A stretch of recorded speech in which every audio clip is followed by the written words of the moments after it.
Hey everybody, welcome to this special session with Coach Gaby Paz. I'm really excited to have her on. She has such an awesome career and like got such big heights in tennis. And she, if you don't know about Gaby, so first of all, she's a coach and director at Vantage Tennis, and they have a cool app that you should check out. And then her career high singles ranking was 230, which is like such a high level, like amazing. And then as well, she also, I believe you were ranked as high as 299 in doubles too.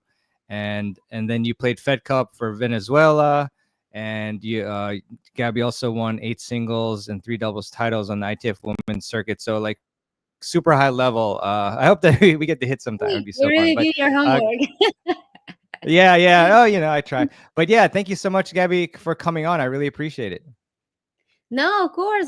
Happy to be here. Thank you for having me and for hosting this. I think it's like so cool. For us coaches and for players, for us to interact, answer questions, and just to learn about each other. Also connect for us. It's cool. Yeah, 100%, 100%. It's so cool. A great lineup, and we can all be like a community, connect with each other. Exactly. Um, so yeah, I mean, I guess first off, I'm really curious about like just a couple questions about your career. I mean, you obviously got to like such a high level. What is it that enabled you and separated you from like the other juniors coming up that allowed you to get to like such a high level? You think? Sure, sure.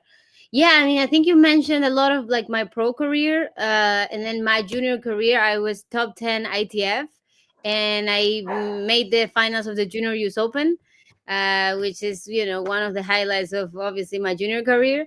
I mean, honestly, I was such a hard worker. I Mm, didn't really have that many advantages growing up, like with financially, or I couldn't really also travel abroad because I was an immigrant here. I only could play here. I had limited, practicing like abilities with who, like where I could practice, or opportunities like that. So it was really like in my mind, it's not like, okay, well, maybe I'll do it. Maybe it was like I didn't have a choice. And I think that that's what kind of separated me from other juniors that were as good or maybe even better. My mentality, I was so determined, like I've got no choice, like I got to do this. Otherwise I'm not going to make it. So I think that's really what separated me. And the mental aspect is so important. yeah, I think that sense of urgency. Yeah, it's very different, But for me, like I'm like this summit's coming, I got to do it. I'm like that keeps me like going. So it's mental fortitude. Awesome. Dave it sounds like he's a fan. He said great footwork videos. Thank you, So Dave. he's a fan. He's a fan. So Yeah, yeah. thanks I for. love all about, technique, footwork, psychology. Just love to, help the players get better. Like it's my passion. I've tried to do other things, but after I finished playing, and I always came back to tennis. It's such a great sport, and I also love to go out there and hit and still play. Like I don't think I could live without it. That's awesome. That's what we love. We love the tennis nuts like yourself. That's great. Yeah, for sure. and and then maybe like one more question before we get into technique and mental game advice is if you could go back to talk to, I don't know, like 18-year-old Gaby, or when you were playing in the pro tour, what advice would you give yourself to maybe like even possibly get yourself to even like higher heights possibly? Yeah, yeah. I mean, I wish I would have been more disciplined with what I did off court, because I worked myself so hard on court. I really gave it like my all. But then Awesome. I was so tired after all the working hard on court, and then off court. I wish I could have had better routines in terms of just stretching, recovering, having like a weekly physio, massage, whatever, um, and nutrition as well, because that would have helped me a lot, just to enhance everything that I was doing already on court. It was tough because I had to do everything myself. I couldn't just, okay, I'm gonna just pay for this person is gonna take care of this for me, nutritionist, this and that. And so at the time, 15 years old, playing the pro tour, I wish I would have had more knowledge and guidance in all of those aspects. And yeah, also in the technical aspect too, because I feel like I could have been much more effective back then, and I learned stuff later on that I could have learned earlier. Yeah, no, it's always there's always things we can go back and tell ourselves. But I mean, you did fantastic. So Thank of course, yeah. So I guess when you were developing your technique, I mean, you obviously I'm sure had like amazing technique. Like, what do you think are some of the keys to like having good technique, or like if you don't, maybe you have issues with a stroke, like keys to like making it like good and efficient. Sure, sure. I mean, yeah, it depends on like who we're talking about. Obviously, if I'm teaching like a person who's never played before, sometimes it's easier just to learn from zero and kind of try to learn it right, whether you're a kid or an adult. But sometimes, and what I see the most is people who have played already and have a technical issue Hmm. and are, maybe they don't even know that they have a technical issue, but they just come to me and tell me, uh, I can't hit the ball deep, or hey, I can't put away short balls, all kinds of things. Or with the serve, I can't generate power on the serve, things like that. um and so much of it is technique. Like, people are so surprised sometimes. They think like, okay, maybe it's my footwork, or maybe I just need to catch the ball here or there. But like, there are really like important fundamentals that need to happen, in the stroke for you to hit it well. And I mean, the best in the world, you see them. And I think now more than before, it's more technical. Like, you see everyone really sound technically. Of course, there's a few here and there that are pretty unorthodox, but you know and now you see the younger kids growing up, like, already having such a great foundation from footwork, technique, and all that stuff. So I think that you just gotta take time, even if it's like you don't like it sometimes, hey, the drills, the hand feed, making sure you're working on it, and then you move on, you do it on the live ball, but at least you know what Right. you're working on, right? Because if Yeah. if you're just hitting, nothing is happening. Hey, I'm just trying to hit deep, but you're not really doing anything. You need to be working on something. Whether it is, hey, the way you're dropping the racket or your take back, whatever it is, to get to that goal. So I Yeah. think that's the important part, just to do it little by little. Like, okay, we have an issue, we have a lot of issues, but okay, we're gonna do one little issue today, let's work on it, get better a few weeks, then let's tackle the next one. And like that, keep building up, and until it starts to look much better. Yeah, yeah, definitely, definitely. Great advice Mhm. there. Thanks. So, oh, actually, we have a question from Rockchild. Great seeing you on stream again. Why does the execution of topspin forehands give so many tennis players problems? Yeah, yeah, that's a great question. I think probably the forehand is, well, the serve too, but it's one of the most complex. Sometimes the backhand, because you have two hands, it tends to have less variations. You see so many forehand, different takebacks, different things. But I think that you need to be really, in tennis, you need to be so loose with your hands and with your wrist to generate spin. And a lot of people try to force the spin, especially Mm, when I see amateurs or beginners. They're like forcing it. If you come from, let's say, you played, I don't know, you played uh volleyball, or you played paddle or something. It's different. On tennis, you actually need to be so loose on the hand.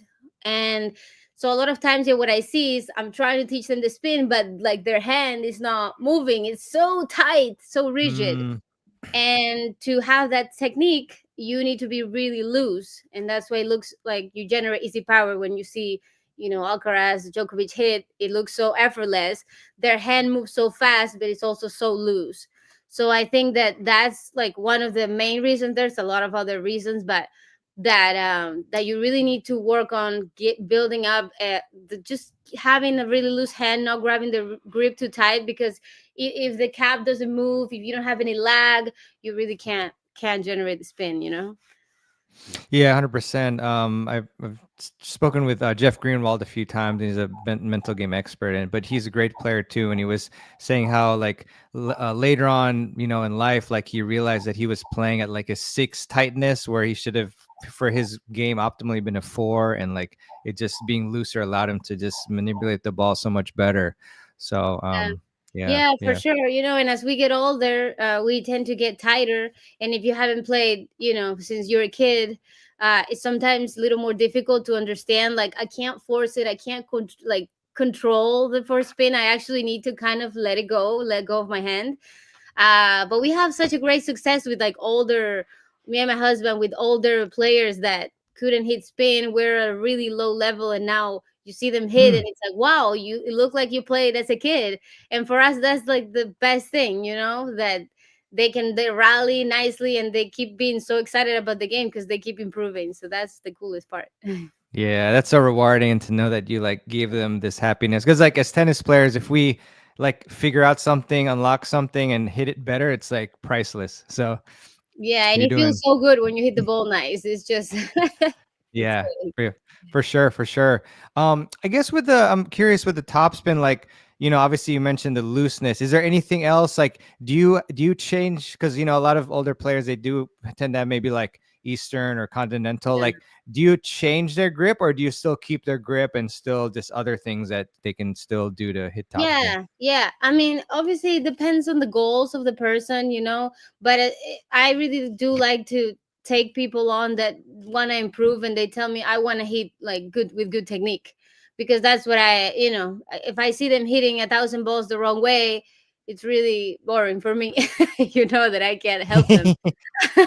Right, right. so so when I know that and I see that they're grabbing a continental, I will definitely try to move it to an eastern. I think an eastern is great, semi-western great, western not ideal but still works. But continental, obviously you can't hit spin from that grip. I made a video about that recently, and Mm, I know some people still like that, some older people that like to hit flatter. That's cool too. I know a lot of the older great players hit some like that, but ideally you want to have a semi-western and eastern grip for the spin. Otherwise your strings will just be too open, and you can't make that movement with the strings facing up. You just fly up. mm-hmm. So want to make sure you have the right grip for sure. And it Awesome. takes time to change a grip. So if you make the decision, just for people who are watching, be super patient, give yourself 3 weeks, a month, slowly, until if you're gonna change it. Because if you hit two times, it's like, oh look, this doesn't work. It's not like that. It's gonna take some time. Makes sense. Makes sense. And I guess with that too, I mean, do you tell players like, hey, don't play as many competitive matches, like if they're making a technical change, or do you let them say like, okay, you can play, but like when you're training, you have to remember like the new technique? Yeah, there's such a fine line in that, because I do like them to compete. And sometimes if they're working too much on technique for a whole month, they tend to then get a little tight with the footwork because they're so focused on the Mm, technical aspect. But yes, if they're working on a change of grip, or they're working on something technical that they're really having to think about, I definitely encourage them to wait until they do it without thinking, and then, all right, go mm. play again. Because when they go to the tournament, it's not ideal for them to be thinking, okay, drop the racket this way, and they're not going to be able to move, Stop. do that, and think about the strategy. It's going to be too hard. So once they have it down, all right, great, go compete. And then, even if it's not perfect, okay, but at least they have it down, and then we could keep moving forward from there. Yeah, 100%. And then in terms of you make so many awesome videos, and everyone definitely check out Gabby's YouTube channel. Also, the link below this video, there's a button you can click to learn more about what Gabby does and her content. But um what videos are like the most popular? Because I'm just trying to, I'm curious, like what are the biggest things or thing that like amateur club level tennis players like myself like try to improve the most? I would say the forehand and the serve is the most popular. And Mm, people, I make a lot of videos on that, but people still ask me videos on that. um, they're the most challenging shots. Like I said, the backhand it's tough too, but it has less variations. You have the two Mm. hands. You're a little bit more restricted, so there's not as much that can go wrong with the forehand. You can drop your left arm too soon, not use your hips, not get the lag. No, it's just a lot. So yeah, I really try in my YouTube videos to break it down in like specific things each video, so that also people can work on something specific and do it like progressively. I really like for people to work progressively, because I know a lot of tennis enthusiasts and addicts. They just want to like, oh, I want to get it right today, tomorrow, at the latest. But doing things progressively, build it up, and then once you get that, you're like, wow, like I'm so glad that I did this. Yeah, yeah, 100%. Well, I don't want to spoil, Gabby's awesome video on the forehand tomorrow, but I guess in terms of like forehand, what is maybe like one of the biggest things that um hampers tennis players from like having like that, offensive, like free flowing forehand? Yeah. Yeah, that's a great question. Yeah, we already talked about, being loose on the Yeah, hand. That's like right. number one, because you Okay. can't really accelerate when you're holding the racket too tight. You need to be super loose. Um, I think that, how you're starting on the forehand, how your take back is. There's a Mm, lot of different styles on take back, and that's cool as long as the tip of your racket is a little bit up and you're starting a little bit up. I see a lot of amateurs, just kind of completely starting from down. The tip of the mm, racket is like completely down, and then mm, from there to you don't have any momentum, right? So you want to get it right from the very start. So, and you're gonna see on the video that we have for tomorrow, I try to break down the things that need to happen and the things that are more style. Okay, you can take the racket a little here, a little there, a little here, but as long as the tip of the racket is up in that position, okay, you're good there. So there are some things that need to happen on the stroke, for you to get to that point where you get that contact in front. You do get that loose hand. You do get that space that you need. That's the one of the most common questions I get. I keep getting jammed on the forehand. I have no space. mm, mhm, Most of that is a technical issue usually. Maybe the way you're taking the racket back, the way sorry, the way you're dropping. Sometimes it's timing. Sometimes you're dropping at the wrong time and you're constantly hitting late with the timing. There's so many mm. things. Obviously footwork plays a big role, because if you don't if we don't move, sometimes that's the fine line there. If we don't move, like, probably nothing is gonna work. So that's the yeah. Yeah, yeah, makes a lot of sense. And the serve is just like people struggle for years. I mean, long time with that. I mean, I guess in all your, making videos and coaching amateurs, like what is the number one reason why tennis players don't have like you don't get power on their serve? Sure, that's a great question. I mean, I feel like especially for amateurs, and sometimes I see this in my juniors. Um, they don't really, like, for amateurs, for example, they don't sometimes even do the loop behind their head. Mm, They're kind of serving, tapping balls in. That is a really common one that I see, and they're trying really hard from here to make the shot in the court hard, but it's not going. So it's really, again, goes to like technique and fundamentals, just making sure you are getting that loop, getting up on the ball, having those closed strings, because if you drop with the strings open and you try to swing at it, you're probably going to hit the fence. um and then obviously getting into a really good trophy position. And even if you're not at the level where you're like, okay, jumping fully yet, you can still do everything leading up to it right. And then you can learn how to pronate a little bit, because you do need to snap you do need to snap your wrist, your forearm, to get that power. If you force it only with your arm, it's like the same I was talking on the forehand. It's like if you force the forehand, it's not going. You still need to have that snap on it. And yeah, it's a difficult thing to do. You do need sometimes, help, like coaching, to get it right, because is tough, right? I mean, I played myself and I know like it's difficult. If Hmm. it was easy, we would all be, top 50 right now. Yeah. But you can definitely get it right. You just need to make sure that you have those fundamentals happening, work on things progressively, like I said.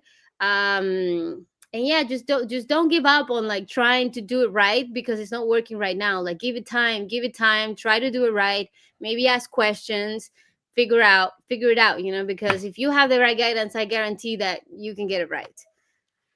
Yeah, that's very motivating. And I mean, do you have any thoughts or preferences on platform versus pinpoint? Like, is there one you teach more than the other? Um, not really, not really. I feel like most of my students do pinpoint, but it's not because I prefer it. It's because naturally they just like that. I feel like it's something. It kind of goes with the player and naturally what they like to do. Sometimes, what I've run into is for some people who are a little more struggle with the coordination on the serve, it's better to do platform because Mm. then they don't have to focus about, okay, when do I get my leg together as I get my arm up, like it becomes a lot for them. And then when you do the platform, somehow they're there and they just get down and it comes together great. Hmm. So I feel like it depends on the player. You can jump great from both, from both stances, just kind of what you like better. And of course, if I see that you're doing pinpoint and you're falling forward and you're completely out of balance, okay, we do need to, let's see what's going on, maybe change. It depends, it really depends. Yeah, yeah, a lot of factors make sense. Um, a couple questions, Abhinav. Hitting the ball closer to the baseline is more powerful, or hitting the ball with heavy topspin? Hmm. Sure. I mean, both are really effective. They're two different shots, right? Like, I mean, I feel like women tend to hit more through the court, a little flatter and more towards the baseline. Hmm. And then a lot of men have that heavy topspin. I mean, that heavy topspin, even if it doesn't look like it's coming as hard, is really damaging because that ball is really bouncing up. Like, for example, when I play with guys, or if I play with somebody, a pro player, it's difficult. That ball is bouncing up so high, and I have to either like take it on the rise, or I have to be like at the fence. Otherwise, I can't really get it. So both are effective. You still need to have that shot that you go through the court to put balls away. In the women's tour, like for example, I tend to hit more through the core than just like really heavy spin.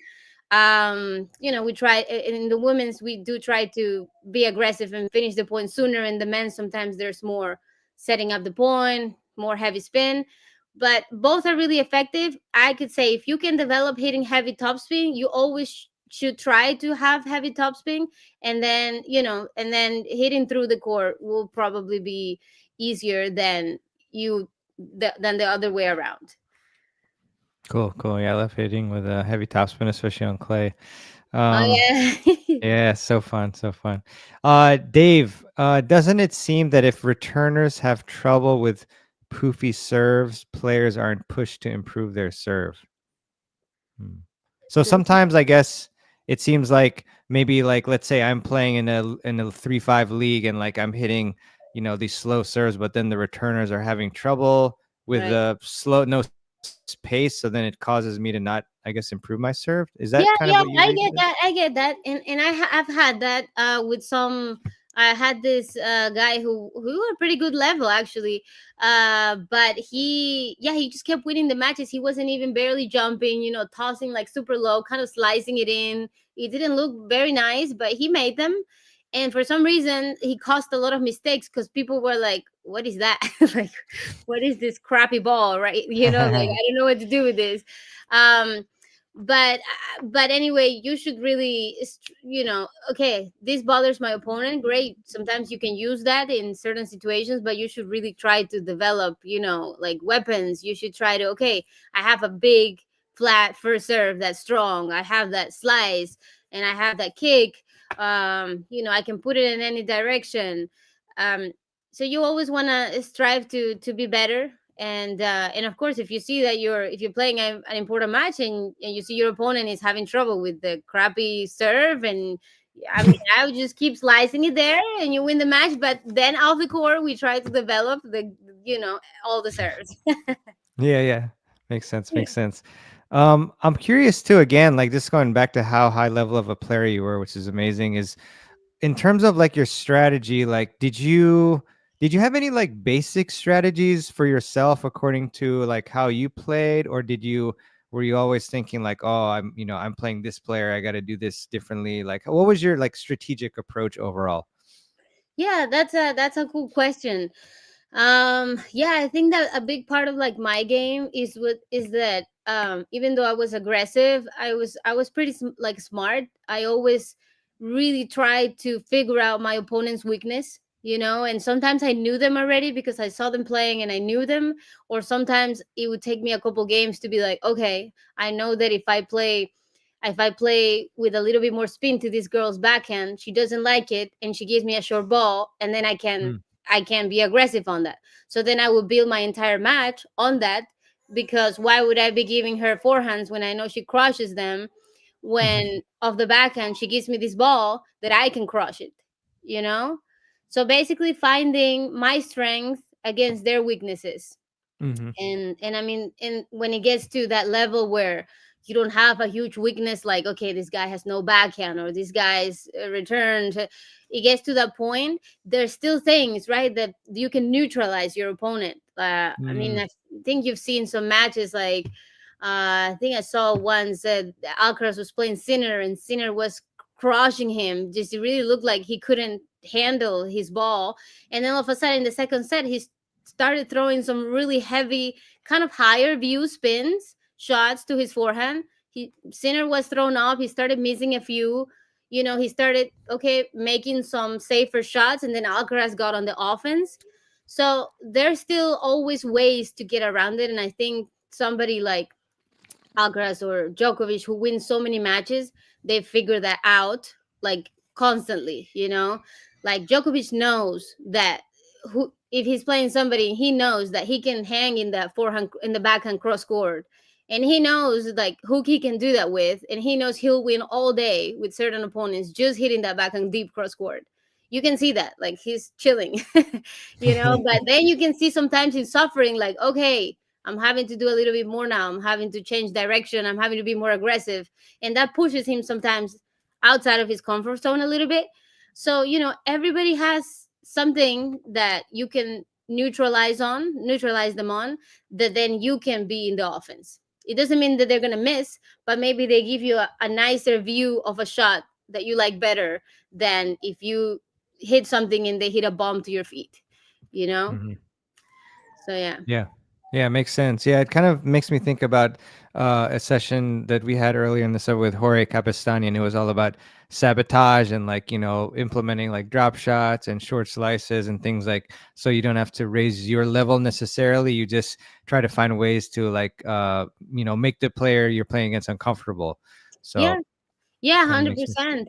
I Mm, mean, there's really very few times that really you're playing like amazing, and the other player just played like, okay, that you were really like, okay, like I couldn't do anything. Like this guy is really better than me. Depends on the level, but in the pro tour, everybody has such a good level. So it's more like your strategy against that person, how you're implementing it, what you're doing to hurt them. So, yeah. yeah, makes sense. Makes sense. So Rock is curious, who's your favorite current women, female player in WTA and why? Uh, that is a tough one. Can you remind Mm. me of the girls in the top 10 right now? Um, Yeah, I mean, Iga and Sabalenka and Okay, yeah, yeah. Keys and I would say Sabalenka is my yeah. favorite right now. Yeah, yeah. I mean, I tend to gravitate towards watching more emotional players, because just it's Mm, more. I really entertainment. love Serena. Serena was my favorite of all time, Oh, nice, nice. and I just loved her passion. I was a very passionate player when I was playing, and so I tend to gravitate towards that and aggressive players. But yeah, I mean, there's such a good level right now. I also love Madison Keys. I Yeah. also love her game. I hope she can, stay consistent throughout the year. That's going to be the thing. But yeah, I like Sabalenka. It's it's fun to watch her, and I mean she's just so good and strong. It's pretty crazy. Yeah, yeah, definitely. And I had a session with Gavin McMillan, who's her technique coach. So that was really fun Oh, to kind of analyze that's awesome. Arena's technique. Yeah, so that was fun. Um, I'm curious too, like, because you obviously like played, different levels of WTA. So like, was there like, what were the differences between, like 1,000 ranked and below, and then like 1,000 to 500, and then like 500 to whatever, 200, 200 to 100. Like, I'm Yeah. curious about how that was. Yeah. So I think from like 500 to like 1,000 and drop into like 400 or so. Obviously there is a little bit of a jump in the level in tennis, but when it comes from like 400 and down, not counting maybe the top 20, um it's such a good level. Like you go to these tournaments, 50,000, 75,000, and these girls are 200 or 300, 350, and you're like wow, like she's really good. You're like, why is she not on TV like playing Right, in right. these tournaments? So after that point, it really is, a lot of it is mental, and it's just the belief. The belief is the confidence. You gotta kind of have that in you, and sometimes you gotta build it. And I love to see some of the stories of players who made it like later on, like for Mm, example Pegula. I actually played Pegula. She was like around nice. my generation, and she was always good. She was really good, but she was on and off. She wasn't really breaking through. I mean, I retired. I didn't hear from her, and now to see her now, she's in her 30s, I guess now.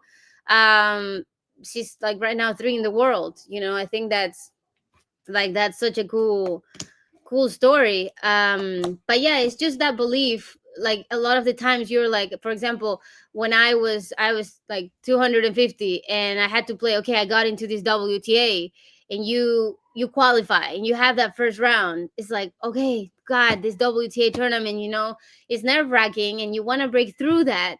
I obviously retired at 20, and it was so young I couldn't really give myself a chance to get higher because several things. Mm.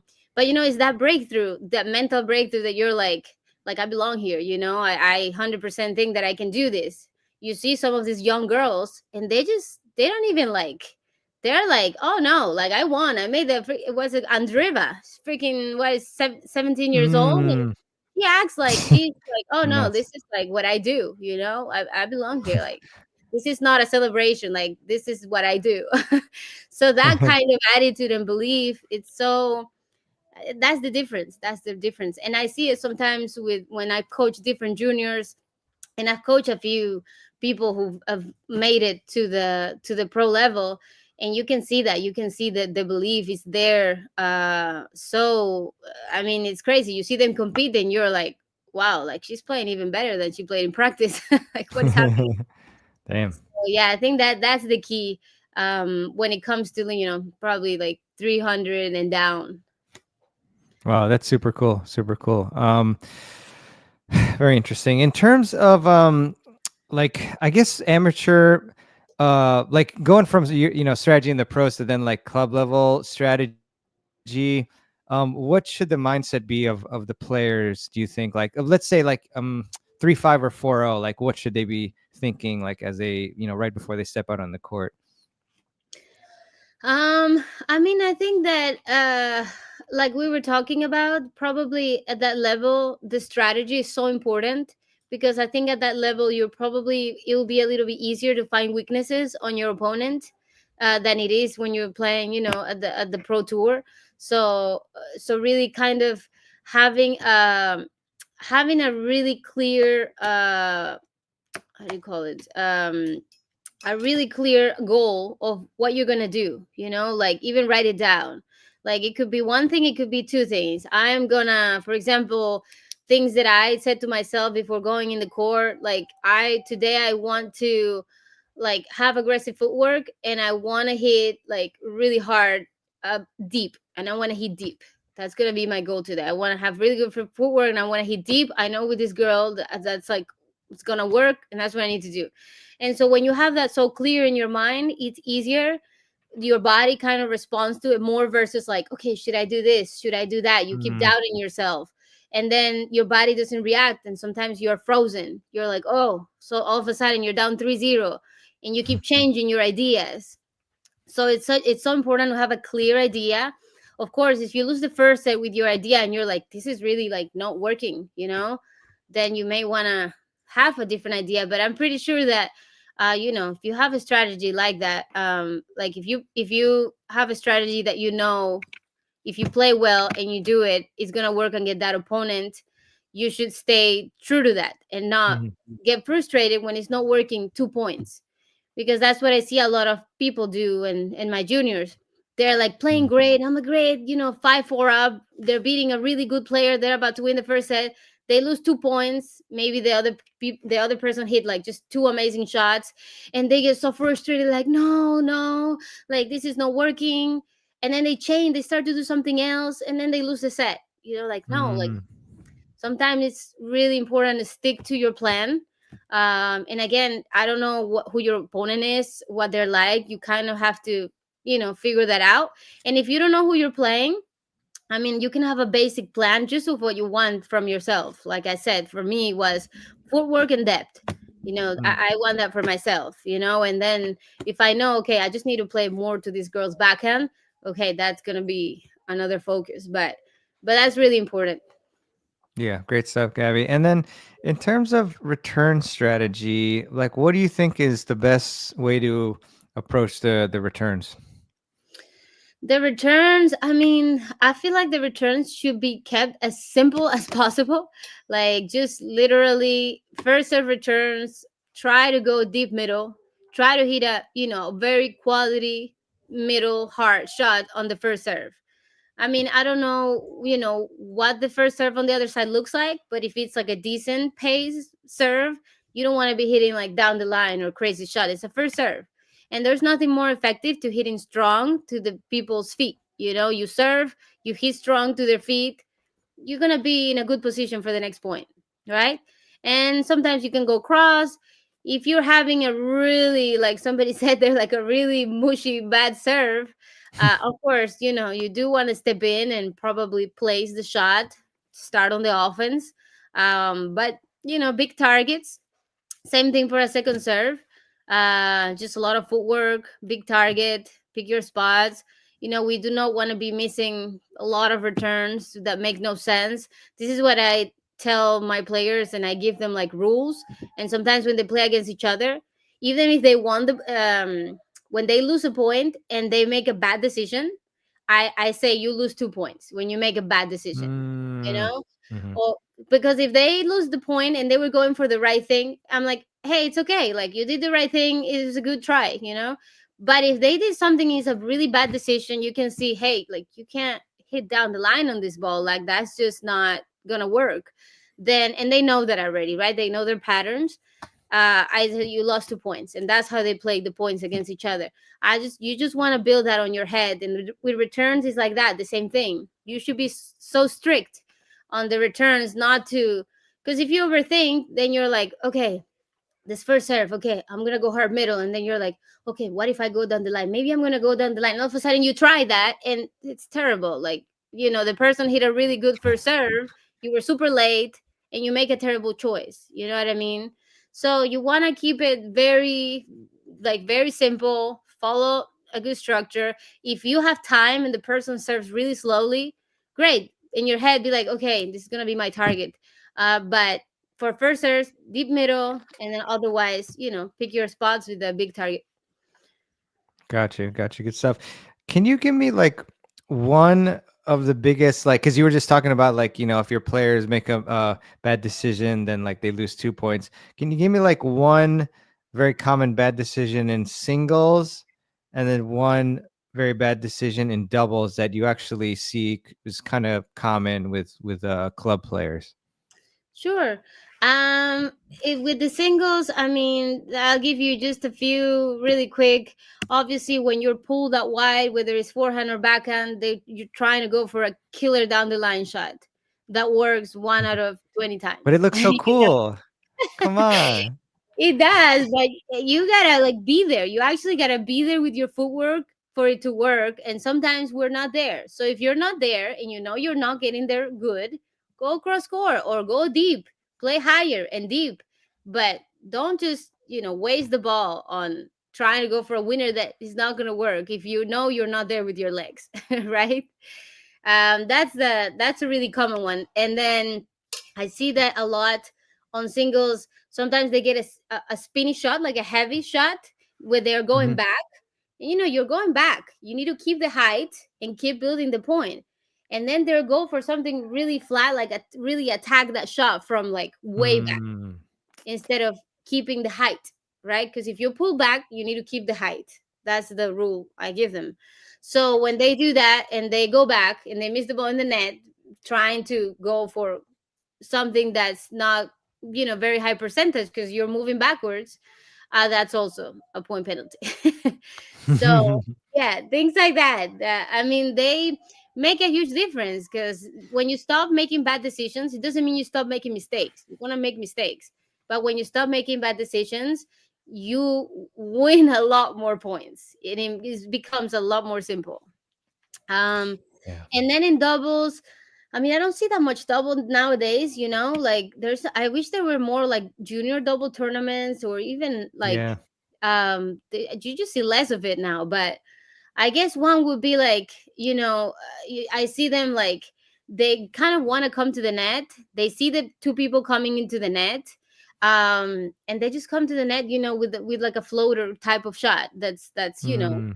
a little bit around. I'm sorry, around Well, this area. And obviously, if you're gonna come into the net, you need to make sure that you keep the ball low, so that then you can get a decent volley. But a lot of the times they want to come into the net. They're very excited. They hit kind of like a slice, but the slice is kind of high, and then of course they hit at them.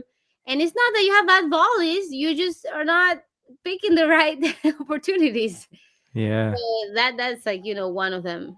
But yeah, you play Cool, cool. doubles sometimes too, or I do, actually with USTA leagues, it's like mostly doubles. So, oh, and cool. I definitely agree like with what you said because in like I know you mentioned there's not much doubles tournaments in juniors, but I think when I played like juniors 12 through 18s in the US, and I think I only played like one or two doubles tournaments, like not really wasn't really a thing. So then when I got to college and played in college, then I was like looking at the ball like going fast. I was like, how am I gonna like volley that? Like I don't know. I didn't know like Right. how to move. I didn't know anything. So Yeah.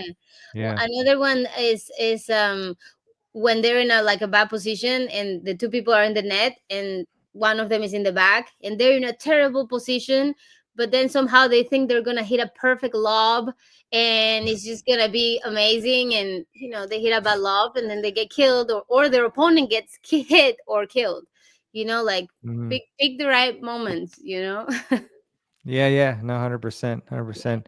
I'm curious, like, to go back to your pro career for a sec. I guess who was like the toughest player that you remember like playing that was like, wow, this girl is like just incredible. Yeah, I played a lot of them that are there now. I mean, I had a Hmm. lot of wins against. I mean, I actually beat Pegula, It's cool. Pliskova, Wow. Sloane Stevens, Ayla Tomjanovic, a lot of the ones Mm. that are playing. But I remember actually I played Madison Keys. I lost to her, and she was a junior. I was already like in the 300s or so. She's younger than me, and she was just coming out 15, 16, and I lost a match that ranking wise, and for me I shouldn't have lost maybe, but Mm. I was just like wow, like this girl is good. Yeah. She's like, because I feel like I didn't play horrible, I didn't play bad, but she was just ripping balls, and she was serving aces and serving this kick serve. I was like, Kick serve. where Wow. do you get kick At serves? like Like, where 16 or does something. the world Wow. come from? Damn. She's always been so strong, really like strong girl. um so I was like this girl's gonna be good, I was thought so after that match. Yeah, wow, that's really interesting, and, like, those are some pretty awesome wins you to be able to say you beat all these awesome players with grand slams. Thank you. So, I mean, looking at your, like, doubles history, it looks like you've, played with, like, obviously a good variety of partners. So I was wondering, like, your tips for us, because, like, with USA leagues, like, a lot of people who are watching this play that, and, like, you oftentimes you don't get to, like, pick your partner, you're playing with many different partners. So and then it looks like you have played with different partners too. So, like, you have any advice for us for, like, playing well, like, no matter what partner you have? Yeah. Yeah, that's a tough one. Because I even now here I have a couple friends who play doubles in the tour, and sometimes they're like they have to switch partners because it's not working out.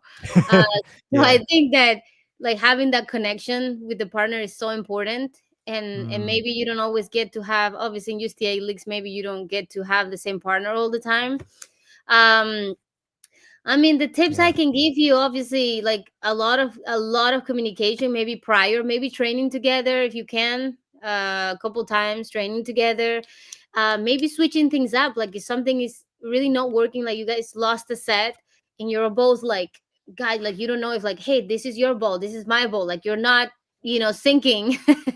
Yeah. uh, maybe try like switching sides on the other set. Hey, I'll play back and you play forehand. See if something changes. Just try to make adjustments. Sometimes, we're stuck in like, okay, I want to play forehand side, backhand side.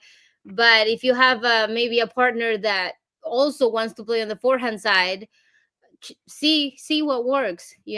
Obviously if you have that tournament and you got that partner, you got to kind of find a way to make it work. If it was your choice, okay, pick somebody you already know, you have a connection with, you guys know already, like, okay, I know he has a good overhead, I'm gonna like let him take that ball, you know but sometimes, just adjustments, trying to make little adjustments, and maybe doing some clear strategies for some points, like, like, hey, I'm gonna try to return attack her second serve, and I'm gonna come into the net, so let's both try to be aggressive on the net. Like talk, be like specific, so we're not everyone is lost. Yeah, that's a lot of really good tips there. Love that. That's great. Um, and then let's see. Artie says, excellent presentation. Awesome. Thank you. And then Linda, I think she means I really like her, which is you. I really like her. Tons of knowledge, very upbeat and positive and great approach. Thank you so much. Thank you, Awesome. Linda. Good seeing you again, Linda. She's great. Rockchild, I've heard it said that Madison Keys has easy power. What does that mean? I mean, easy power. I mean, I don't know if you've seen the pros like live, but basically, you see them swinging, and it doesn't seem like they're swinging that hard or making that much of an effort, and the ball just flying like a bullet through the court. That's what it means. You don't see them doing any effort, and the ball's flying. Like, Federer obviously was an amazing Mm. example. You saw him; he was doing nothing. It looked like he was like warming up, and it was like a bullet. So that's what it means. Like you saw her, and even now when she's on, God, she can hit a winner off of any place in the court. It's really like unbelievable. She can hit a winner anytime. Like that's not easy to do, and that's because she has such a easy power. So, and that's what we're trying to get, guys, with all this technique stuff. The easy power is what we want. Yeah, but that makes me think, like, you wouldn't say that. Would you say that Rafa has easy power? Because, like, I feel like Well, some have different style. yeah, Sorry. yeah, yeah. It's a different style. He obviously makes more of an effort when he hits the ball, but also Yeah. he just it's a different ball. He hits such a heavy spin. Like honestly, the way his ball bounces, I have never seen anything like it. So it's a different talent, It's Yeah. not that it comes maybe of like it also comes fast of his racket, but the spin, it's ridiculous. Like people are like on the fence. You can't believe how much that ball spins. So it's a really talent to be able to accelerate the wrist that fast to generate that. I mean, there's no other Rafa. So Yeah, yeah. It's just, yeah, because I think of, like, I mean, of obviously not Rafa, but like I feel like my style, like I love to hit heavy topspin forehand. So it's like for me, I feel like it's I don't get have I like I feel like I'm giving more effort, whereas some players who are like they just Right. hit like more flat and like loose and stuff. But I think part of that is goes back to what you said to like maybe if like players like me who hit with heavy topspin could like at least like loosen up the grip a little bit, be looser, then you would still get more power even if you hit with topspin, like heavy topspin like that. Yeah, yeah, that will help a So lot. And also just making sure you watch that, because sometimes I think people get confused because they see Rafa finishing up here. And then, you see some of these people like, okay, I want the spin, I want the spin. But if you see Rafa in a slow motion, yes, he finishes here a lot of the time, but he brushes, but his extension is mm, great.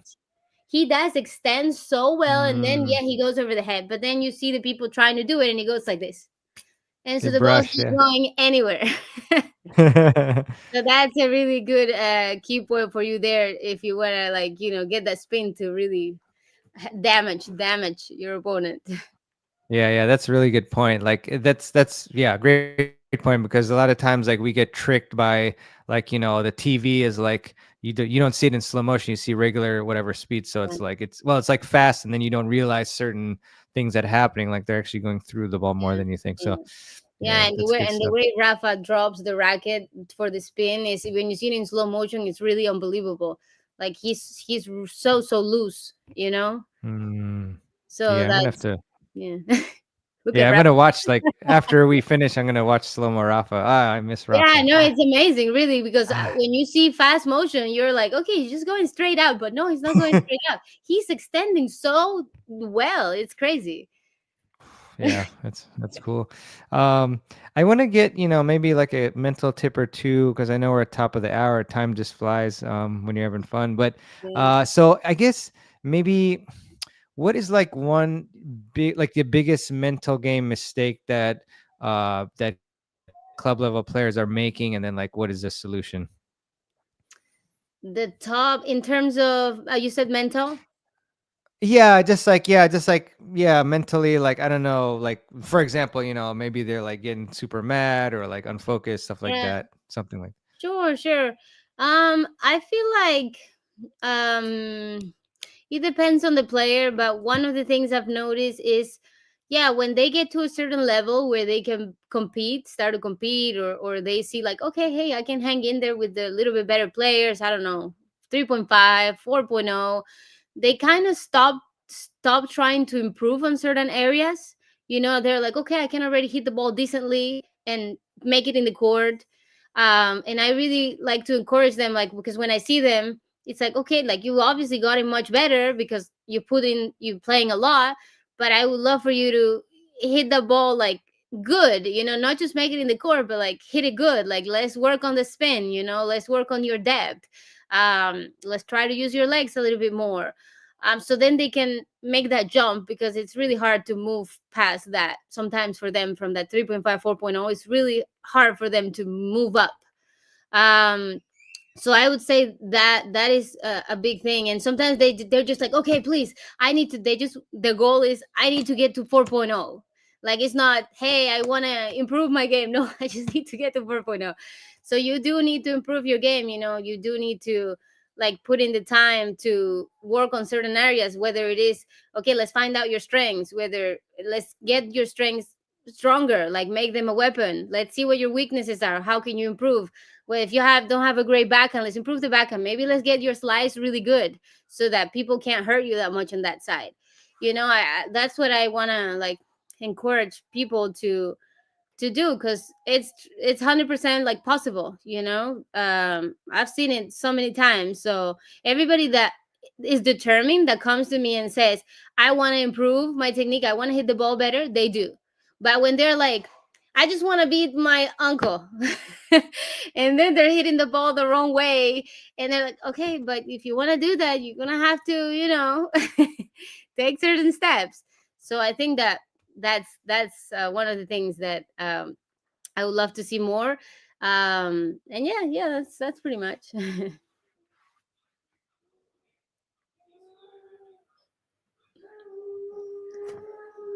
think I lost you for a second. Oh, I'm sorry. I'm sorry. I Okay, muted you're myself back. because I think I coughed or something. Sorry about that. Okay, you're good. Oh, actually, you know what? I will take a question. Question from Q Tenger. Hello. As a 5 foot 1 inch lady with a Western grip, nice. I struggle with high ball to my forehand, and I tend to wait for the ball to drop and hit up. Any tips for the swing path? Got it, got it. So I don't know if she means that she's letting the ball drop too much, or that she's not able to attack the high balls. I'm not sure which one Hmm. she means, but yeah, I mean, I would definitely, at this point, like, okay, if you want to keep that grip, just make sure that at least you're accelerating, you're still moving the hand through the ball, because sometimes when we have a Western grip, trying to grab something that looks like a racket, people tend to start like hitting the ball, like literally just touching it and not still moving the hand and Mm, accelerating it. So on the high ball you still need to accelerate, and if you're just kind of guiding it, um it's gonna be tough. So for example, I mean, I would look at like Swiatek, who has a Western grip, and sometimes mm, I'm like, wow, like how can she hit the ball like that and with the grip, and she's so close. But you can see somebody like her, they still moves the hand so well, and kind of compare how you're hitting the ball and see if you're maybe just kind of touching, guiding balls. gotcha. Yeah, I hope that Gotcha. answers your question. Yeah, no, I think that's right. Because it seems like, she feels like, she wants to hit the ball like aggressively, but she's just like letting it drop and then, Right, not hitting so right, aggressive. So I think that's probably right. right. Uh, Gabby, so I guess first off, everyone, 10 a.m. tomorrow, Gabby's lesson will drop, so that'll be awesome. So you all check that out. And yeah, just like I'd like you for you to just let the everybody know like where they can follow you, like where would you like them, to go to check out more of your stuff. Yeah, yeah. Well, obviously, yeah, my YouTube channel, I've been doing the YouTube channel not for that long. It's been like maybe 4 or 5 months since last year I started. Wow. And yeah, I try to, if you guys have some requests, and so I try to do videos on everything, really, technique, mental, footwork. So definitely follow me there, if you guys want to check that out. And then we're really excited about is that we are finally launching our tennis coaching app next Monday. So it's already on the Apple Store and Android, but we're still testing it the last few days. But it'll officially be out on Monday. And so we get so many messages, that people can't come see us, and so that's why we got the idea to do this app, so that people can there's exclusive content there, and you guys can chat with us directly, ask any questions. We also do like Hmm. video analysis. You guys can submit your video, your 2-minute video.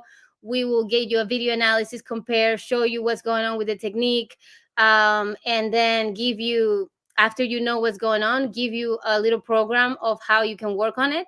And then you do that monthly, and so that way you can like keep improving. And for us, that's like, we're like, okay, how can we help these people that can't come see us? So that's why we did this. So we're really excited that that is finally coming to life on on Monday. And yeah, we hope we can help as much people as possible. Awesome. And, Awesome. That's so and cool. and Mm, lastly, yeah, you can sure. follow me on Instagram as well. I do just more Mm. shorts on Instagram. But yeah, a lot of helpful tips that sometimes you're like, you watch it for 9 seconds and you're like, oh, okay, and or you're like a reminder, okay, I really need to work on this. So I try to do those as well.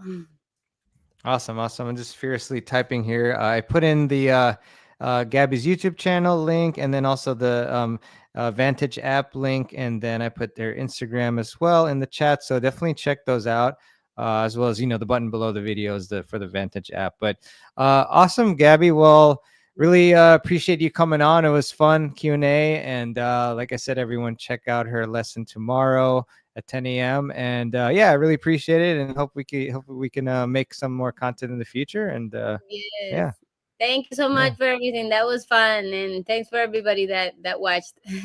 Yeah. Thanks so much. So thank you, Gabby. Thank you, everyone, and we'll see you next time. See you guys. Bye. Bye.